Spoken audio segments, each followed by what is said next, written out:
Olá pessoal, sejam bem-vindos a essa aula de hoje, que é uma sequência aqui da aula anterior, onde tratamos sobre a teoria de fatorial e números binomiais. A aula de hoje são essas três questões aqui na tela, portanto eu recomendo aí a todos, né, que estão vendo esse vídeo pela primeira vez, eu vou deixar o link da teoria dessa aula no alto aqui. Eu recomendo aí a quem não assistiu que assistam, para poder entender melhor as teorias desta aula. Ok? Bem, para quem não me conhece, meu nome é Ademar Oshiro, sou professor de matemática e física, engenheiro civil e pedagogo aqui no Japão, e através deste canal eu atendo também a estudantes aí de todas as partes do mundo, principalmente onde se fala a língua portuguesa. Aproveito para convidar também a quem ainda não se inscreveu, inscreva nesse canal, fortalecendo para que eu possa ter uma audiência ainda melhor e dar muito mais qualidade aos vídeos, facilitando assim o entendimento de todos. Vamos então para a nossa aula de hoje. Bem, então vamos fazer agora mais alguns exercícios para a fixação dos conceitos que a gente viu aí na aula anterior, uma aula que foi basicamente sobre teoria. Então vamos resolver aqui o primeiro caso, que é o cálculo de um número binomial. Então nesse caso aqui colocaríamos aqui o número 8, colocamos também no denominador a classe fatorial ou 2 fatorial, multiplicado pela diferença entre a ordem e a classe, ou seja, 8 menos 2, 6 fatorial. Então eu multiplico esses dois fatoriais. E, conforme eu disse na aula teórica, quando você tem um caso desse tipo, basta que você reduza o numerador até chegar no maior dos denominadores. Lembrando que tem 2 e 6, o maior é 6. Então eu vou pegar esse 8 e destrinchar ou desmembrar até chegar no 6 fatorial. Então 7, 6, eu paro. Embaixo vamos fazer o seguinte, o 2 fatorial é 2 vezes 1, já deixa ele, como eu não vou utilizar o fatorial dele, eu já transformo ele em multiplicação. E o 6 fatorial eu continuo com ele aqui. Eu corto 6 com 6, o 2 eu simplifico com 8, vai dar 4, e aqui vai dar 1. Então, na parte de baixo deu tudo 1, eu não vou escrever. Na parte de cima sobrou 4 vezes 7, 28. Então, essa é a resposta da primeira questão. A segunda questão é quase uma consequência de tudo que a gente já viu. Como eu tenho o 8 fatorial no denominador, procure deixar todos na base de 8 fatorial. O 10, como é que eu transformo o 10? Basta pegar o 10 vezes 9 e paro no 8 fatorial, menos 8 fatorial, sobre 8 fatorial também. Cuidado que muitos alunos têm a mania de cortar 8 fatorial com esse 8 fatorial. Não pode, porque eu tenho um sinal aqui de subtração. Se eu não tivesse esse 8 aqui, tivesse apenas 10 vezes 9 vezes 8 fatorial, eu poderia simplificar esse 8 com esse 8. Mas como está acompanhado de mais um termo aqui, eu não posso fazer isso. O que eu posso fazer é fazer o seguinte, quando eu tenho uma fração onde cada termo da fração é constituído por um número comum a todos. Por exemplo, esse 8 fatorial está presente aqui e presente aqui no denominador.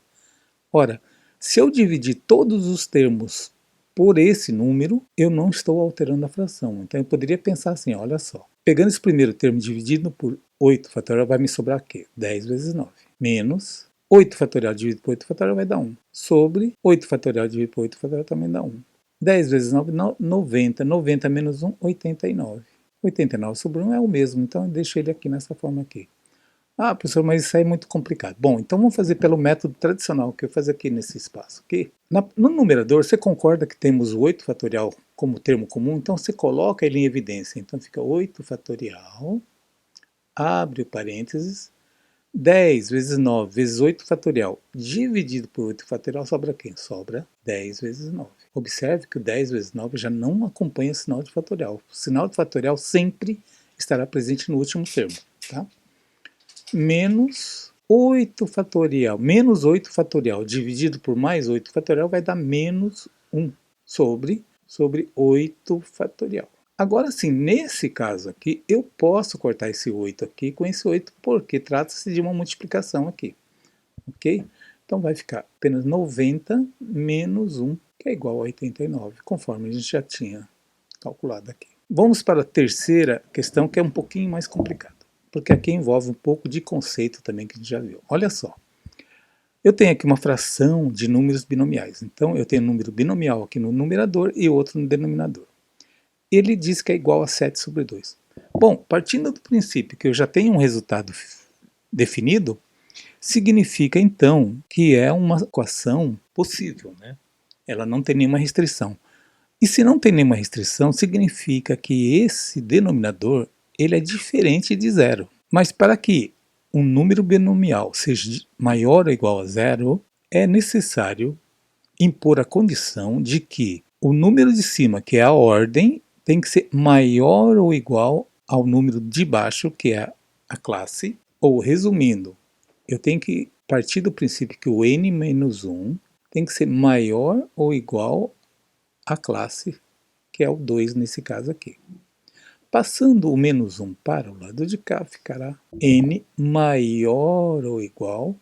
Como o menos 1 vai passar para cá como mais 1, vai ficar com 2 mais 1 dá 3. Então, essa é a condição necessária para que essa equação seja válida. Bom, agora vamos lá. Vamos fazer isso aqui. Como são duas frações, eu posso multiplicar, então, o 2 por esse numerador e o 7 por esse denominador aqui. E fazer a igualdade. Aquela regrinha de 3 que vocês já estão acostumados. Então, multipliquei em cruz aqui 2 vezes n mais 1 sobre 4, igual a 7 vezes n menos 1 sobre 2.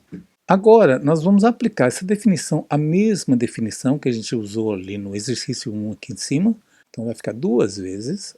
Como é que eu faço essa operação? Coloque primeiro o que está na ordem fatorial, ou seja, n mais 1 fatorial, sobre o 4 fatorial, e a diferença entre esses dois aqui, entre a classe e a ordem. Então, a ordem sempre tem que ser maior, então é n mais 1, então vamos lá. N mais 1 menos a classe, que é o 4. Igual a mesmíssima coisa aqui. 7 vezes n menos 1 fatorial sobre 2 fatorial, que é a fatorial da classe, vezes multiplicado aqui pela diferença da ordem pela classe. Então vai ficar n menos 1 menos 2 fatorial. Agora vamos dar uma limpada, vamos dar uma melhorada nisso aqui. Então ficaria assim, ó, 2 vezes n mais 1 fatorial sobre 4 fatorial. Agora observe que mais 1 menos 4 vai dar quanto? Menos 3. Então vai ficar n menos 3 fatorial igual a 7 vezes n menos 1 fatorial sobre n menos 1 menos 2 vai dar menos 3, né? Então vai ficar 2 fatorial multiplicado por n menos 3 fatorial. Agora, qual o próximo passo? É fazer o seguinte, o nosso objetivo não é descobrir o valor do n, então vamos passar o n todo para o lado esquerdo e os números tudo para o lado direito. Então, olha só que existe um caso, quando eu passar esse número aqui para o lado esquerdo, eu vou ter que entrar com multiplicação, então ele vai ficar na parte de cima. Com esse n menos 3 que vai ficar na parte de baixo, vai simplificar, vai cancelar, não é isso? Vai ficar 1. Então, eu já corto ele aqui, então esses dois aqui já vão se simplificar. Basta, então, passar apenas o n menos 1 para o lado esquerdo. Então, vai ficar n mais 1 fatorial sobre n menos 1 fatorial. O restante vamos deixar tudo para o lado direito.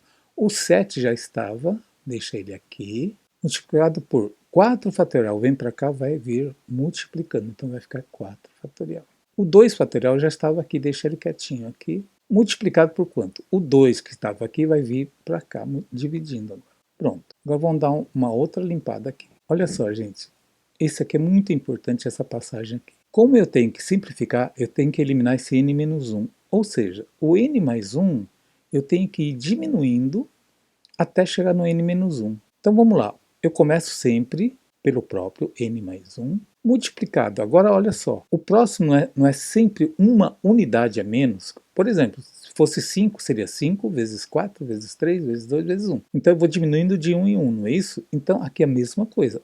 Se é o n mais 1, eu vou fazer o n mais 1 menos 1. Eu vou diminuir uma unidade. Mas quando eu faço n mais 1 menos 1, mais 1 com menos 1 dá 0. Então o próximo número seria o próprio n. Entendido? E qual que é o próximo número abaixo do n? É sempre menos uma unidade, não é isso? Então, n menos 1. Então, eu já posso parar aqui, porque embaixo tem n menos 1 fatorial também. Então, aqui eu aplico a definição de fatorial e aqui fica n menos 1 fatorial. Igual. Agora, olha só, gente. O 4 fatorial, eu vou simplificar com 2 fatorial. O 4 não é a mesma coisa que 4... Vou copiar o 7 aqui primeiro, né? 7. 4 vezes 3 vezes 2 fatorial. Então fica 4 vezes 3 vezes 2 fatorial. Como é exprimido aqui. Sobre 2 fatorial vezes 2. Esses 2 com esses 2 aqui eu já corto. Então ficou. E o 2 aqui eu simplifico com o 4. 2 vai ficar 1 e o 4 vai ficar 2. Muito bem. Agora, esse daqui no primeiro caso eu vou cortar esse n menos 1 com esse n menos 1. Então ficou assim, ó. N mais 1 vezes n igual a 2 vezes 7 dá 14. 14 vezes 3, 42 sobre 1, mas o 1 não precisa escrever aqui embaixo. Então isso vai transformar numa equação de segundo grau agora, por quê? Fazendo aqui o chuveirinho, né, a distributiva, vai ficar n ao quadrado mais n. O 42 vem para cá, vai ficar menos 42 igual a zero. Bom, quais são os valores que representam n? Isso aqui é uma equação de segundo grau. Quem não souber fazer, pelo raciocínio que eu já ensinei, cuja dica eu vou te deixar aqui no link, aqui no alto, quem não souber fazer essa mancadinha, utiliza o Bhaskara, tá? E vai resolver por Bhaskara essa equação de segundo grau. Só que quem já aprendeu a mancadinha que eu ensinei, sabe que essa resposta vai dar menos 7 e 6 positivo, ok? Por quê? Menos 7 mais 6 vai dar menos 1 aqui na soma, que tem que ser invertido. Menos 7 vezes 6 vai dar menos 42 aqui. Mas isso são detalhes. Então vamos lá, agora, qual era a condição da resposta? O n tem que ser maior ou igual a 3. Então o menos 7 já está descartado, eu já corto. Sobrou então quem? Sobrou só o mais 6. Então essa resposta aqui é a resposta certa. E ele é múltiplo de quem? Olha só, observe aqui, ó, 11, 9, 7, 5 e 3. Ora, ele é múltiplo de 3, então resposta E. Pessoal, espero aí que vocês tenham assimilado bem essa resolução e quem não tiver entendido algum detalhe, basta escrever aí nos comentários do vídeo ou escrever em inbox, que eu vou estar atendendo a todos com o maior prazer. Um abraço a todos, tchau!